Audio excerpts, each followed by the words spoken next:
नमस्कार स्टूडेंट्स, आप सभी का स्वागत है आपके यूट्यूब चैनल ज्ञान का विकास एजुकेशन में। तो स्टूडेंट्स, आज की वीडियो में बात करेंगे क्लास 12 हिस्ट्री का जो आपका 7वां चैप्टर है, एक साम्राज्य की राजधानी विजयनगर। ये आपका बुक नंबर 2 का तीसरा चैप्टर है, लेकिन ओवरऑल ये आपका 7वां चैप्टर है, एक साम्राज्य की राजधानी विजयनगर। तो स्टूडेंट्स, आज की वीडियो में हम इस चैप्टर से related important 8 marks important question करेंगे, यानी 8 मार्क्स के जो आपके इंपॉर्टेंट क्वेश्चन। आपको पता है कि क्लास 12 में जो लॉन्ग क्वेश्चन आंसर आते हैं वो 8 मार्क्स के ही आते हैं। तो आज की वीडियो में बात करेंगे इस चैप्टर में जो भी लॉन्ग क्वेश्चन आंसर बनते हैं, आज 4 से 5 में कवर करवा दूंगा। दोस्तों, मैं पहले बता दूं कि मैंने इस चैप्टर से रिलेटेड यानी एक साम्राज्य की राजधानी विजयनगर से रिलेटेड 3 वीडियो बना दी है। पहले 2 वीडियो में मैंने इस चैप्टर से रिलेटेड इंपॉर्टेंट पॉइंट्स करा दिए ताकि आपको इस चैप्टर की समरी मिल सके, और तीसरी वीडियो में मैंने इस चैप्टर से रिलेटेड इंपॉर्टेंट एमसीक्यू करवाए थे ताकि आपको इस चैप्टर से रिलेटेड 1 मार्क्स के क्वेश्चन आपके सिक्योर हो पाए। तो जिन जिन बच्चों ने वो तीनों वीडियो नहीं देखी, मैं लिंक डिस्क्रिप्शन में दे दूंगा, प्लीज जाके चेकआउट कर देना।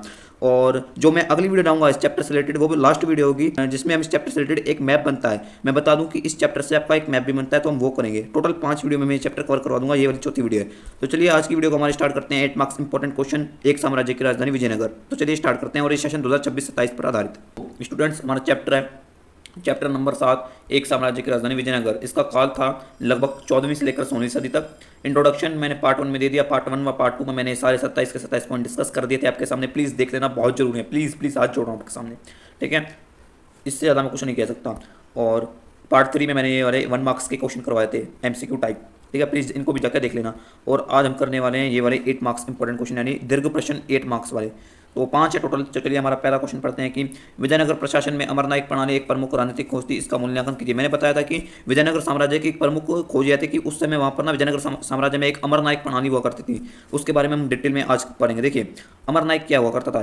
पहले बता दूं कि अमरनायक एक सैनिक कमांडर हुआ करता था, जो सेना का कमांडर हुआ करता था, मुखिया, यानी एक प्रकार के सैनिक कमांडर था अमरनायक, सिंपल।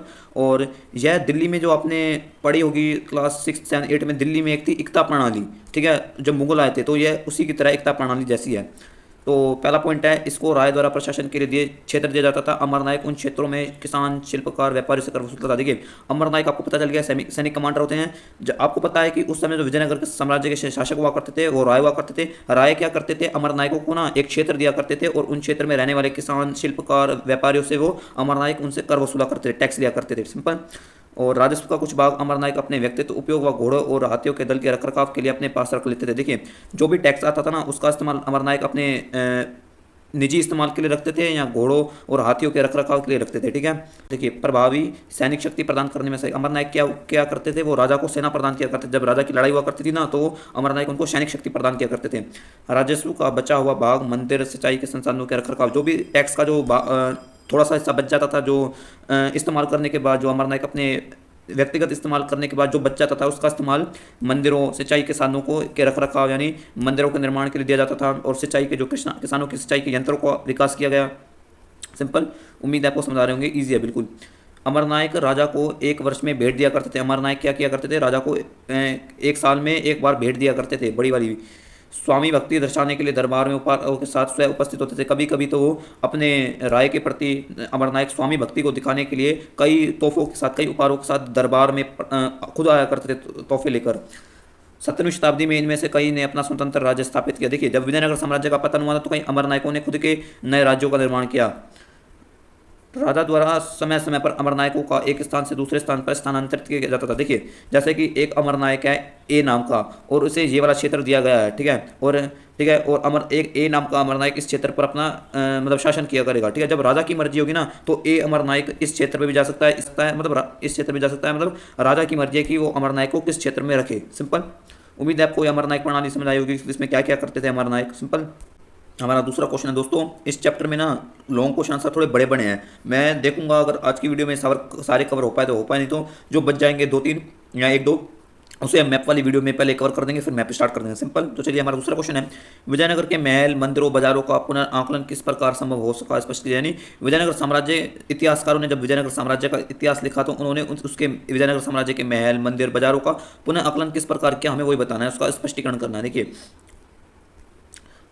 हम्पी, मैंने आपको बताया था कि 1800 ईस्वी में हम्पी के खंड यानी भग्नावशेषों को एक अंग्रेज अधिकारी था कॉलिन मैकेंजी, उसने प्रकाश में लाया कि हम्पी भी कोई एक विजयनगर साम्राज्य का स्थान था, ठीक है। तो कुल मिला के पॉइंट यह है कि हम्पी के खंडरों की खोज किसने की थी, कॉलिन मैकेंजी ने। 1800 ईस्वी में हम्पी एक स्थान है, वो विजयनगर साम्राज्य का एक स्थान था, सिंपल। आरंभिक सर्वेक्षणों के बाद यात्रा वृत्तांतों तथा अभिलेखों से प्राप्त जानकारी को एक साथ जोड़ा गया। यानी इतिहासकारों ने विजयनगर साम्राज्य के बारे में लिखने के लिए यात्रा वृत्तांत अभिलेखों का इस्तेमाल लिया, उनके महल वगैरह मंदिरों के बारे में लिखा। 1980 के आरंभिक दशक से विजयनगर से मिले भौतिक अवशेष के सूक्ष्मता से लेखन की महत्वपूर्ण परियोजना का प्रारंभ किया गया। यानी क्या किया गया, 1980 के आरंभिक दशक से जो विजयनगर साम्राज्य के भौतिक अवशेष मिले, जैसे कि ईंटें मिली, कुछ कुछ मनके मिले, कुछ मतलब कब्रें मिली, कुछ बर्तन आभूषण, यानी इन सब चीज़ों का भी सूक्ष्मता से अध्ययन किया गया और उन्होंने भी इनकी एक योजना तैयार की इनका अध्ययन करने के लिए 1980 के प्रारंभिक दशक से। सिंपल। और तमिल, तेलुगु, कन्नड़ और संस्कृत में लिखे गए साहित्य का अध्ययन किया गया और क्षेत्र की जानकारी का अध्ययन किया गया। यानी तमिल, तेलुगु, कन्नड़, संस्कृत भाषा में जो साहित्य लिखा गया था उस काल का उसका अध्ययन किया गया और क्षेत्र की जानकारी ली गई। यानी विजयनगर साम्राज्य में जो जो क्षेत्र शामिल थे उनकी मतलब अध्ययन किया गया। इस विशुद्ध प्रक्रिया का एक चरण था मानचित्र निर्माण। यानी विजयनगर साम्राज्य के बारे में इतिहास लिखने का सबसे महत्वपूर्ण चरण था मानचित्र निर्माण। यानी उसका एक मानचित्र बनाया गया। किसने बनाया था? कोलिन मैकेंजी ने बनाया था। संपूर्ण क्षेत्र को 25 वर्गाकार भागों में बांटा गया। इनको छोटे छोटे वर्गों में तथा उनको फिर आगे और छोटे वर्गों में बांटा गया। नहीं देखिए, जब विजयनगर साम्राज्य का जब मानचित्र बनाया गया ना तो उसका अध्ययन करने के लिए एक प्रक्रिया निर्धारित की। तो स्टूडेंट्स, इस पॉइंट में क्या लिखा पड़ा मैं कुल मिलाकर समझा दूँ। देखिए क्या हुआ था, जब विजयनगर साम्राज्य का जब एक मैप बनाया गया था तो उसका अध्ययन करने के लिए पहले ये मैप है, मैप के ऐसे 25 टुकड़े किए गए, यानी 25 वर्गों में मैप को बांटा गया। ये भी 25 तो नहीं आप समझ लीजिए। फिर क्या किया गया, जैसे 25 भाग है, फिर क्या किया गया, उसको और अध्ययन करने के लिए इसे और छोटे टुकड़े में बांटा गया। जैसे ये वाला एक टुकड़ा है ना, इसको और छोटे भागों में ऐसे बांटा गया। देखिए ऐसे। तो यही था कुल मिलाकर, यानी एक मैप है उसको 25 भागों में बांटा गया, फिर उसको और छोटे भागों में बांटा गया। ठीक है, और फिर उन्हें और छोटे भागों में बांटा गया, यानी और छोटे छोटे भागों में उन्हें बांट के उनका अध्ययन किया गया। कुल मिलाकर यही बता रखा है। इनसे हजारों संरचनाओं के अंशों, छोटे देवस्थलों, आश्रमों से लेकर विशाल मंदिरों तक पुनः, यानी इस प्रक्रिया से कई छोटे मंदिर थे, आश्रम थे और जो देवालय थे ना उनके बारे में हमें जानकारी मिलती है, यानी उनका पुनः उजागर होता है। और सड़कों, रास्तों, बाजारों को भी इस प्रकार से मानचित्र अंकित किया गया। यानी जो ये मैप बनाया गया था इसमें सड़कें भी थी, इसमें रास्ते भी थे, इनमें बाजार भी थे, यानी इन सभी को बनाया गया था मैप में समझने के लिए। इन सभी की स्थिति की पहचान स्तंभ आधारता मंचों के माध्यम से की गई। यानी इन सभी स्थिति की पहचान स्तंभों, आधारों, मंचों के आधार पर की गई थी। ठीक है, इन प्रतीकों के माध्यम से। और एक समय के जीवांत बाजारों के बस अब यही अवशेष बचे थे। यानी एक समय जीवांत बाजारों के बस, यानी बस केवल यही अवशेष थे कि जिससे हम विजयनगर साम्राज्य की बारे में जानकारी प्राप्त कर सकते हैं। यानी एक समय के जीवांत बाजारों के बस यही अवशेष बचे थे। यानी कुल मिलाकर थोड़े बहुत ही अवशेष बचे थे ताकि हम विजयनगर साम्राज्य के बारे में जानकारी प्राप्त कर सकें। सिंपल। अब चलते हैं हमारे तीसरे क्वेश्चन पर। उम्मीद आपको समझ आ रहा होगा, लॉन्ग है थोड़े क्वेश्चन। दक्कन सल्तनतों और विजयनगर के मध्यम संघर्ष के कारण क्या थे? यानी आपको मैंने बताया था कि जो दक्कन के सुल्तान थे यानी सल्तनत थे उनके और विजयनगर साम्राज्य के शासक के बीच ना लड़ाई चलती रहती थी, संघर्ष चलता रहता था। इसके क्या कारण थे? देखिए, पहला था कि विजयनगर शासकों और साथ ही दक्कन के सल्तनतों के शासकों को स्मारक महत्वाकांक्षाओं के चलते समीकरण बदलते रहते थे। यानी उनके बीच भूमि, संसाधन और उस समय खजाना इत्यादि इन सब चीज़ों को लेकर उनके बीच लड़ाई चलती रहती थी। पहले पॉइंट में ये। ठीक है, कृष्णदेव राय के द्वारा 1520 में बीजापुर को पूरी तरह हरा गया। यानी कृष्णदेव राय ने 1520 में बीजापुर के जो सुल्तान थे या बीजापुर के शासक थे उनको बुरी तरह से हराया था। और सल्तनतों व विजयनगर के बीच अपरिवार्य रूप से शत्रुता नहीं थी। यानी उनके बीच बहुत मतलब इतनी भी गंदी शत्रुता, यानी पूरी तरह से इतनी उनके बीच बहुत ज़्यादा शत्रुता नहीं थी। ठीक है, और राम राय की एक सुल्तान को दूसरे के विरुद्ध करने की कोशिश के ने विप्लवात्मक रूप से उन्हें एक कर दिया। देखिए, तो विजयनगर साम्राज्य के एक प्रधान थे राम राय, उन्होंने क्या किया, एक सुल्तान को दूसरे सुल्तान के विरुद्ध यानी उनके बीच फूट लगाने की कोशिश की। ठीक है, और लेकिन ये तो सफल नहीं हुए उनके बीच फूट डालने में उनके, बल्कि विजयनगर साम्राज्य और उनके बीच लड़ाई ज़्यादा बढ़ गई। 1565 में विजयनगर पर 3 सुल्तानों ने आक्रमण किया, जिसे राक्षसी तागड़ी युद्ध यानी तलीकोटा का युद्ध कहा जाता है, जिसमें अहमदनगर, बीजापुर, गोलकुंड, इन तीनों जो सुल्तानों ने, अहमदनगर के सुल्तान, बीजापुर के सुल्तान, गोलकुंडा के सुल्तान, इन तीनों ने मिलकर विजयनगर साम्राज्य पर आक्रमण किया, जिसे राक्षसी तागड़ी युद्ध यानी तलीकोटा का युद्ध कहा जाता है। उसमें विजयनगर साम्राज्य की हार हुई, उसका पतन प्रारंभ हो गया। ठीक है, हमारा चौथा क्वेश्चन है, विजयनगर साम्राज्य के मंदिरों की विशेषता बताइए। हमें आपको पता है कि विजयनगर साम्राज्य में कई मंदिर हुआ करते थे, हमें उनकी विशेषता बतानी है। देखिए कितना लंबा है, कई मंदिर थे, हम एक एक पढ़ेंगे। देखिए, विजयनगर के शासकों ने अपने आप को ईश्वर से जोड़ने के लिए मंदिर निर्माण को प्रोत्साहित किया। यानी उन्होंने अपने आप को, आपको पता है कि जो पहले के शासक हुआ करते थे, राजा हुआ करते थे, अपने आप को ईश्वर से जोड़ते थे। इसमें विजयनगर साम्राज्य के जो शासक थे, राय थे, उन्होंने अपने आप को ईश्वर से जोड़ने के लिए मंदिरों का निर्माण कराया ताकि उनको अधिक से अधिक लोग पसंद करें।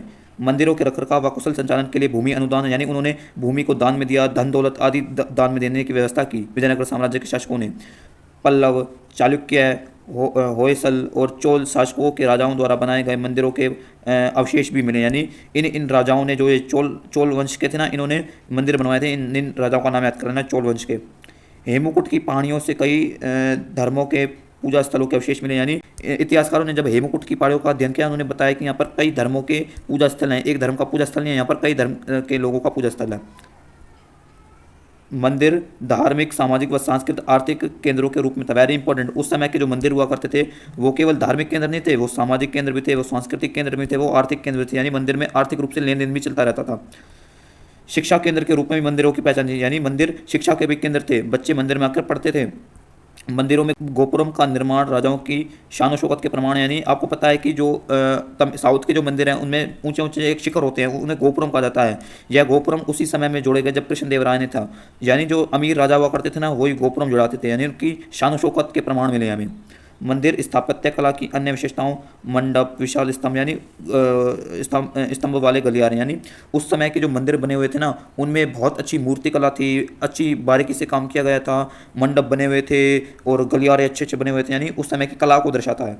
कुछ मंदिर है, मैं आपको नाम बता दूं। यानी जैसे विरूपाक्ष मंदिर, उस समय एक मंदिर था भगवान विरूपाक्ष का मंदिर। ये यूनेस्को की वर्ल्ड हेरिटेज लिस्ट में शामिल है, विरूपाक्ष मंदिर। विठल मंदिर, उस समय भगवान विठल की पूजा की जाती थी। कृष्णदेवराय ने 16वीं शताब्दी में बनवाया था विठल मंदिर। सिंपल। विठल यानी विठल भगवान विष्णु के अवतार माने जाते हैं साउथ में। हम्पी, एक हम्पी के रथ मंदिर, यानी एक रथ जैसा भी मंदिर था। RVI ने 50 रुपए के नोट पर अंकित कराया। यानी आपको पता है, आप देखोगे कि एक 50 रुपए का नोट है हमारे भारत का, उसमें एक रथ जैसा मंदिर बना हुआ है। वो एक रथ जैसी आकृति है, वो एक मंदिर है। वो हम्पी का एक रथ मंदिर है, ठीक है। वो विजयनगर साम्राज्य का एक मंदिर है। आपके पास अगर 50 रुपए वाला नोट, आप देख लेना। RBI ने ऐसा स्टार्ट किया था, ठीक है। विठल मंदिर को यूनेस्को के वर्ल्ड हेरिटेज लिस्ट में शामिल किया गया। तो विठल मंदिर को भी यूनेस्को की वर्ल्ड हेरिटेज लिस्ट में शामिल किया गया, ठीक है। विरूपाक्ष मंदिर को तो किया गया, लेकिन विठल मंदिर को भी शामिल किया गया, ठीक है। उम्मीद है आपको समझ आ गया होगा। दोस्तों 4 क्वेश्चन हो गए हैं, एक बच रहा है 5वां, वो नेक्स्ट वीडियो में समझा दूंगा, क्योंकि ये वीडियो बहुत लंबी हो गई है। मेरे फ़ोन में इतना स्टोरेज नहीं है क्योंकि मैं आपको सारा करवा दूँ। प्लीज़ मैप, जो मैं अगली मैप वाली वीडियो लाऊंगा ना, तो उसमें स्टार्टिंग में ये वाला क्वेश्चन है, जल्दी मैं समझा दूंगा, ठीक है। 5 नंबर वाला, जो ये 5वां नंबर है, जो समझा दूंगा अगली वीडियो में। तो मिलते हैं नेक्स्ट वीडियो में, तब तक के लिए बाय। उसमें समझा दूंगा प्लीज़।